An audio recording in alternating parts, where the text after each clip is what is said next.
Hi అండి. Welcome to Nityavedam talks. ఎలా ఉన్నారు అందరూ?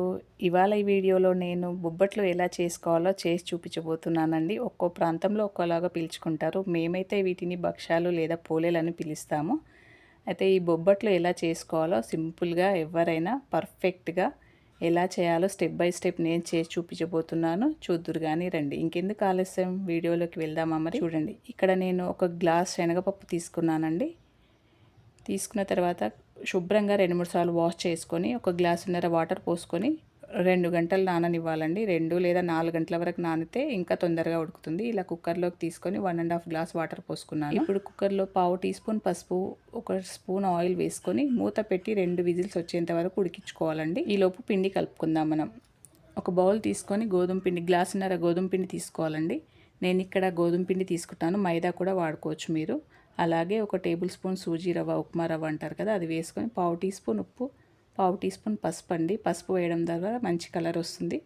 అలాగే ఒక టేబుల్ స్పూన్ ఆయిల్ వేసి కొద్ది కొద్దిగా వాటర్ పోసుకుంటూ మెత్తగా కలుపుకోవాలండి పిండిని ఎంత మృదువుగా కలుపుకుంటే భక్షాలు మనకు అంత మెత్తగా మంచిగా సాఫ్ట్గా వస్తాయండి. పిండి కలపడంలోనే ఉంటుంది భక్షాలంతా టేస్ట్.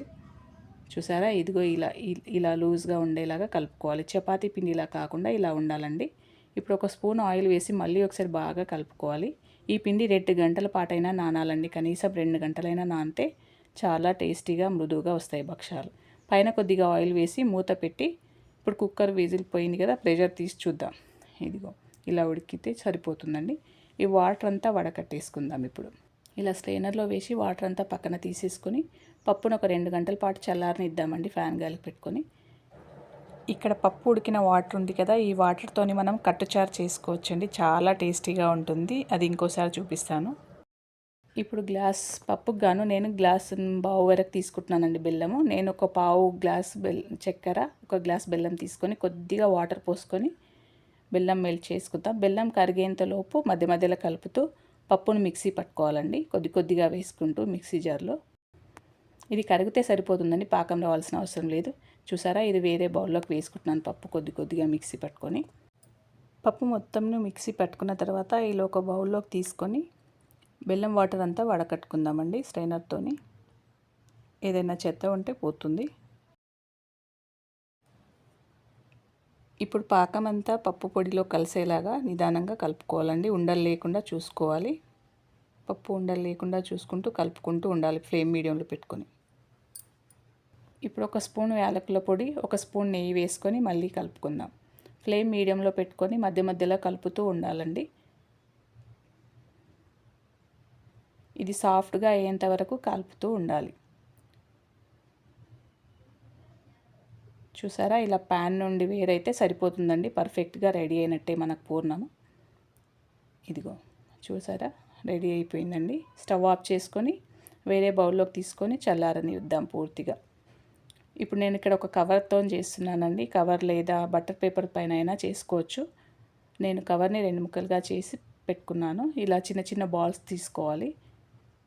పిండి అలాగే పూర్ణం ఈక్వల్ క్వాంటిటీలో తీసుకోవాలండి. చూసారా, మనకు కావాల్సిన సైజులో చేసుకొని అన్నీ చేసుకొని ఎన్ని కావాలో అన్ని చేసి పక్కన పెట్టుకుందాం. ఇప్పుడు పిండిని ఒకసారి కలుపుకొని పిండిని కూడా ఈక్వల్గా చిన్న చిన్న ముద్దలుగా తీసుకోవాలండి. చూసారా ఎంత మెత్తగా సాఫ్ట్గా వచ్చిందో పిండి. కవర్ పైన కొద్దిగా ఆయిల్ అంటించుకొని పూర్ణం బౌల్ తీసుకొని ఇందులో పెట్టుకొని ఇలా చుట్టుకోవాలండి. ఒకసారి ఇలా రౌండ్ చేసుకొని పూర్ణంని లోపలికి నొక్కుతూ పైనకి పిండి వచ్చేలాగా ఇలా చుట్టుకోవాలండి.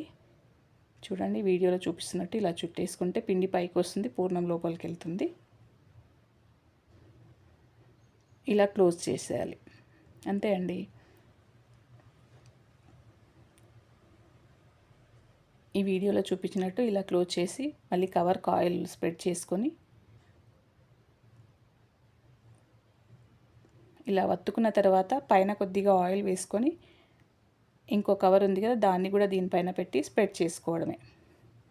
ఎక్కువగా ఒత్తాల్సిన అవసరం లేదండి. కవర్ వేసి ఇలా చూడండి, కవర్ వేసి ఇలా స్ప్రెడ్ చేస్తే సరిపోతుంది, అంతే అండి. భక్ష్యం రెడీ. మనకు కావాల్సిన సైజులో కావాల్సినంత సన్నగా చేసుకోవచ్చు ఇలా చేసుకుంటే.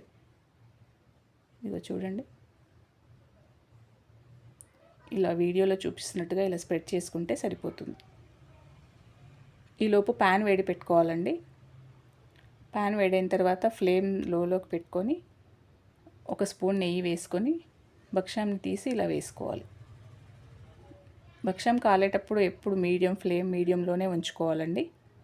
మీడియం కంటే లోలో ఉంచుకుంటే ఇంకా బాగా కాలుతాయి భక్ష్యాలు. ఇప్పుడు పైన ఒక స్పూన్ నెయ్యి వేసుకొని రెండో వైపు టర్న్ చేసుకుందాం.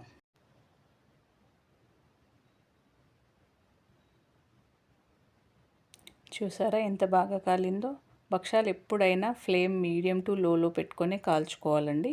రెండో వైపు కూడా టర్న్ చేసి తిప్పి కాసేపు చల్లారనివ్వాలండి. వీటిని చల్లారనివ్వాలి. విడివిడిగా వేసుకుంటే చల్లారుతాయి. ఒక్క దగ్గర వేసుకుంటే అతుక్కుంటాయి. కాబట్టి భక్ష్యాలు ఎప్పుడైనా వేడివేడి పెనం పై నుండి తీసిన తర్వాత విడివిడిగా వేయాలండి చల్లారేంత వరకు. మీకోసం ఇంకోటి కూడా చేసి చూపిస్తున్నాను, వీడియోలో చూసేయండి.